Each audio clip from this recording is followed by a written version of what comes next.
I ain't gonna be on here hopefully too long.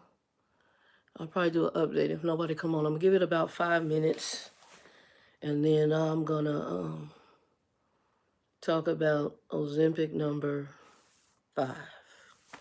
And I did that shot today. It was a heavier dosage, so my original dosage. Oh, if you come in, like, thumbs up, share it out if you feel it helps anybody.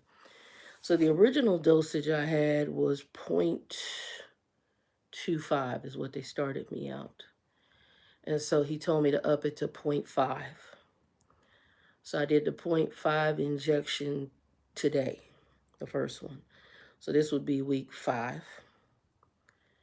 Um, so for those of you who came in last Sunday, I didn't do one. I did it Thursday after my doctor's appointment. And I think that was Thursday. I'm getting old, y'all. After my doctor's appointment, I did my dosage. And, I did I did a video. So I'm doing a video today because this is shot number 5, and I won't be seeing my doctor for 90 days. I'm going to the doctor's office for 90 days. Well, for this doctor. I got some other appointments. So I've got a neurology thing I got to set up. I had to call physical therapy. And then I already have a colonoscopy pre-appointment set up. So I need to chat with them because whatever we're doing, I want to do all that on a Friday if we have to do the colonoscopy. Anyway, I did shot number 5. It was 5 milligram, or 0.5. And then I went to go pick up the pen today, but the CVS is, I don't know, the guy, we were waiting in line. He's like, oh, they on lunch. And I looked at the clock and it said 1:30. I'm like, okay. So they must have went to lunch at 1. And the lady said, yeah, she said, I've been waiting in line for about 35 minutes. I'm like, oh, I can come back another day. I was going to pick up my other pen, but I'm like, I'll pick it up next week. I'm in office all next week. I'm extremely tired already. I have homework to do. Yeah. So a little tired, homework to do, and that's about it. Not trying to think if there's anything else I need to talk about. I think that's about it. Like I said, I'm giving it about 5 minutes. Anybody come in? I'm trying to think if there's anything I want to chat. I'm watching this lady in Thailand. Oh, I seen last week, and I don't people. Folks be like, "Well, you don't like what you do." No, my job is cool. I'm saying that if my job let me work in Thailand and I was in better shape, I throw the peace sign to be probably in Thailand or some Asian country, because I like Asian food. And like I said, Thailand, from what I'm seeing from the expats, is extremely cheap. I don't want to go to Mexico. Mexico has expat stuff going on too, but yeah, they got some unique laws. I'm good. Uh, I just remembered a couple that went over there they were in their van and they went over to Mexico, and something happened, and next thing you know, their van is confiscated and they can't even get their van back. I'm so cool on it. Let me make sure I put my chat. Oh, YouTube, leave stuff alone. Yes, Mexico's not one of the expat places I want to go. I can see like probably one of the Asian places. Thailand, Japan wouldn't be bad, but that hurt. They high as hell. I don't want to live in Japan.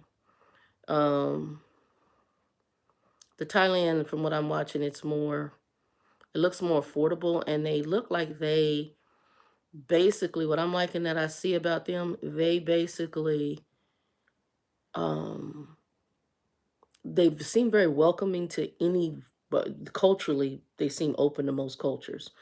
And white, black, different countries, they seem to be very, very open. So that's kind of what I like about what I'm seeing with Thailand. And I like the cost of living is extremely inexpensive.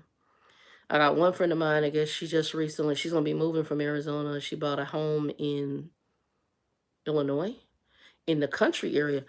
Sister paid 85K. If you watch this, you're doing the doggone thing. That is a good doggone deal. 3-bedroom house, 85K, and I don't know how much land you got. But I'm feeling the love. I am feeling the love. I wouldn't want to do it to snow, but Illinois is a pretty state. It is. And for 85K, I could probably make that work. I'm not lying. That actually makes sense to me. And they got water. Because Arizona, I don't know what we got going on right now. Our water, I am nervous about it. We were supposed to have a rain. It did like a little sprinklet. When I had my eye doctor appointment on, because I actually had several appointments on Thursday. And when I came out, he's like, oh, yeah, it's supposed to rain on Friday. I don't know where. And then I think Wednesday, husband said got a dusting up in Flag. They haven't had no real snow. I'm telling you, this is all not good for Arizona. I'm trying to remember the last time we had rain. We didn't have a good rain in monsoon season, which is usually right before we hit winter. And they were supposed to freeze on the building here of these, I call them prison, these are prison apartments. They still building. And I'm trying to figure out where the hell you gonna get the water from. Because I'm like I said, I'm trying to figure out where you get the water from. I don't know. So I might, look, God open the door. I might be right along with you, Laura, up out of here. I'm just saying. I might be throwing two fingers to the wind.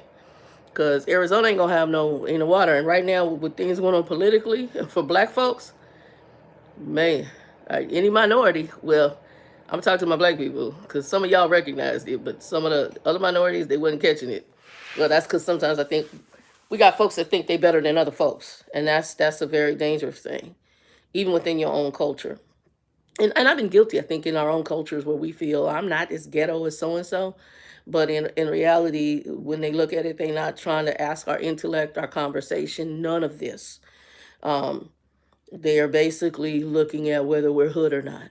I'm watching a show right now called Severance. I don't know how many people are watching. It's on Apple TV. Now, granted, it has some spiritual demonic stuff, but I am so curious right now, and I know what I'm dealing with. I'll be praying before I see it, but I want to figure out where this is going, okay? And there's a lot of various caveats to this show. I'm going to say that. But one of them right now is there's a black guy, and he is, the black guy, he's running he's running the business, so to speak, right? And he's like he's running the business in sense of the internal, the group. He's the head of. And they do his review. Now, the first thing was the prior week, they gave him pictures of himself with his face, implementing him in the likeness of the head of the company. Now, he black, the head of the company is a white man. So they make the white man a black in color with blue eyes. That's sign number one, we got a problem. But I understood some of this because there's some dynamics that unless you black, you're going to still be trying to figure out, what's he saying? I'm not understanding. There's a meaning to this. I'm going to give it to you in a minute. Then he has his review in this episode. And in his review, one of the statements that they said was that he was penalized because he uses big words.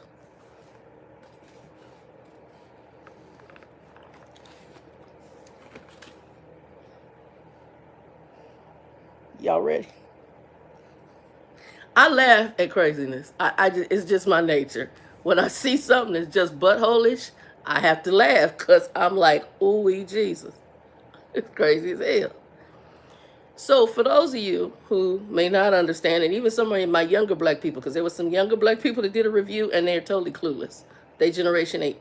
They don't get it. So I'm going to tell you from somebody 56 what that meant. Number one, if you looked at us coming out of slavery, okay, coming out of slavery, from how we did our hair to those, like I had a girl who was from Africa who thought she was too dark because they look at even black people here in America. They don't look at us as African. They look at us as black, and they look at us like we have issues and we're less than them. And they look to aspire to be white. But I can't fault them because we did the same thing out of slavery.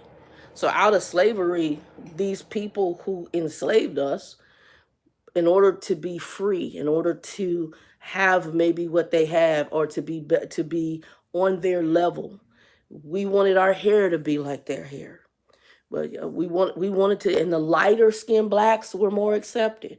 Okay, I'm going here. Okay, so here we got this picture of the head of the company who's a white man, and to make you feel like you the privileged house Negro,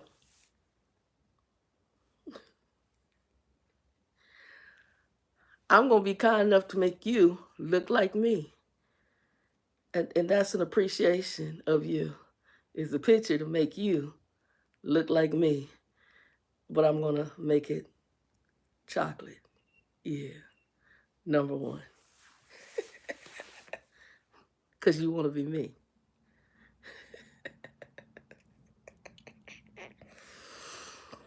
Baby. Then you have your review. And in your review, I told you use big words. Now, I'll tell y'all a story. Back when and I'm not like that now, my brain, sometimes I have brain fog and old people stuff going on. But when I met Linda, we were working at University of Phoenix, and I used to joke, and I would come in and I'd say something. Let me think of a word.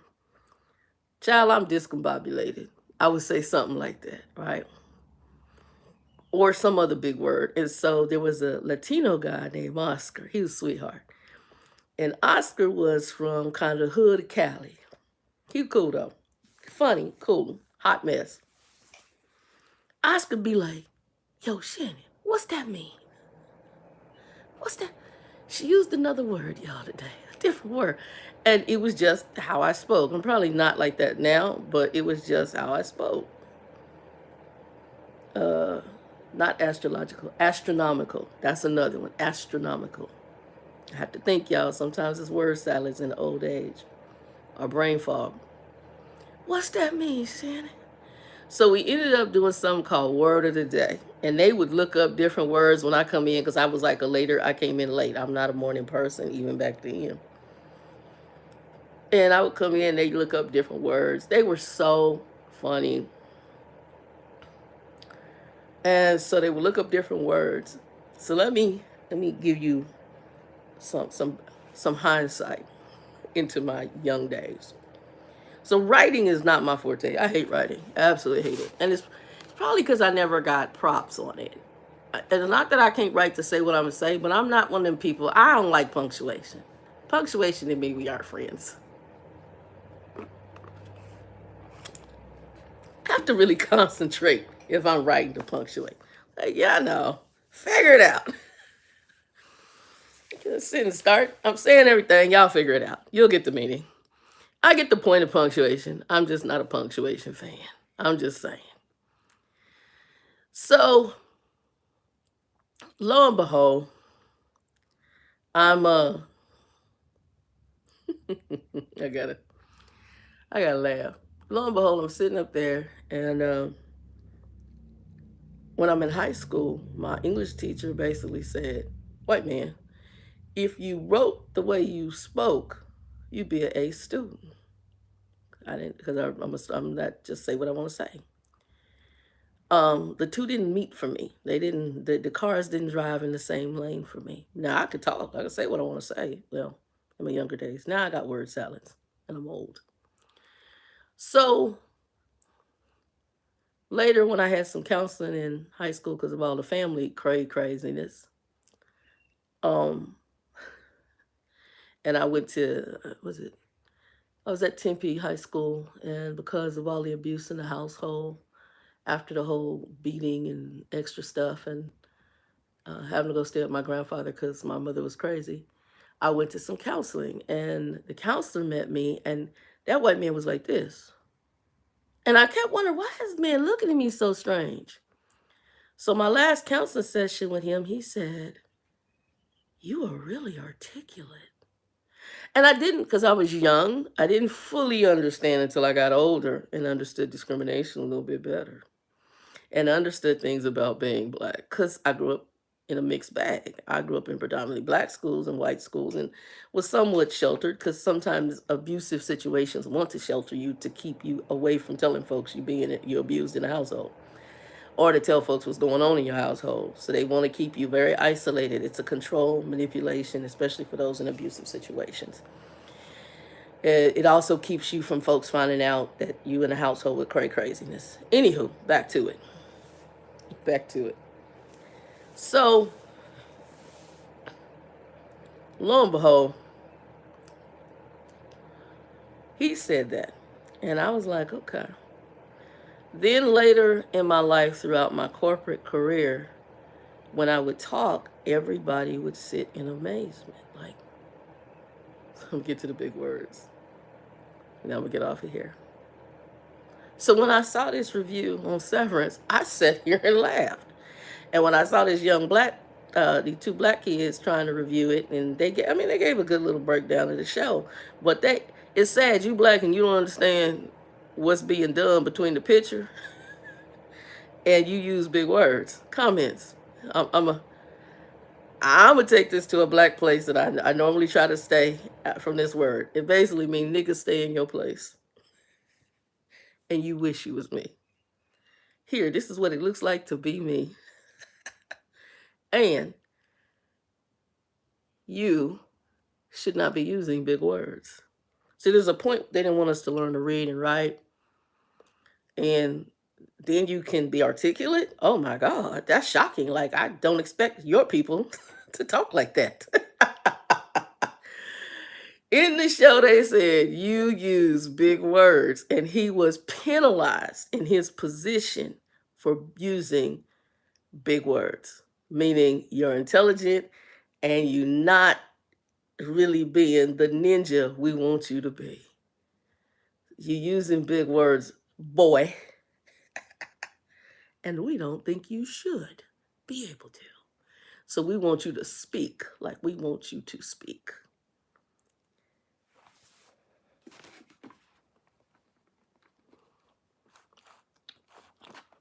We don't want to show that you're more intelligent than us. We don't want you to speak as if you're educated. We want you to be educated. We want them ebonics. We don't want you to speak with intelligence. And when I saw that, I just sat and had to laugh. I'm like, this show, and not knocking what they're doing. They're speaking truth on a lot of levels. Even the demonic part of business, in a sense, and how a lot of people get in corporations. Some that feel they're gods. Just saying, it happens in political situations too. Anything where you have power. It's sad, it's sick, it's twisted, but it is what it is.